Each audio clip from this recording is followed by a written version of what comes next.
ప్రభువైన యేసుక్రీస్తు నామంలో మీ అందరికీ ఉదయకాల శుభాలు తెలియజేస్తూ ఉన్నాం. ఇది నా పరిశుద్ధ గ్రంథాన్ని మనం ధ్యానం చేద్దాం. అపోస్తలుడైన పౌలు ఎబ్రీలకు రాసిన పత్రిక 2వ అధ్యాయము 1వ వచనాన్ని మనం చదువుదాం. కావున మనము విన్న సంగతులను విడిచిపెట్టి కొట్టుకొని పోకున్నట్లు వాటి యందు విశేష జాగ్రత్త కలిగి ఉండవలెనని దైవవాక్యము తెలియజేస్తూ ఉంది. ప్రియమైన దేవుని బిడ్డలారా, మనము అనుదినము వింటున్నటువంటి దేవుని యొక్క వాక్యము, దేవుని యొక్క సన్నిధానంలో గడుపుతూ ఆయన ధర్మశాస్త్రమును మనము ధ్యానము చేస్తూ ఉండగా పరిశుద్ధ గ్రంథంలో ఉన్నటువంటి ప్రతి విధమైన వాక్కులను మనము ధ్యానం చేస్తూ ఉన్నాం, చదువుతూ ఉన్నాం.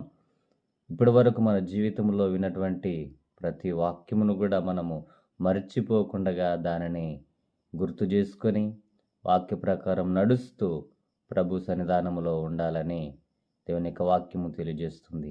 ఈ రోజుల్లో మనం వాక్యం వింటూ ఉన్నాం, అనేకులు విడిచిపెడుతూ ఉన్నారు. నీవు నేను విడవకుండగా ఆయన వాక్యమును కలిగి జీవించుదుముగాక.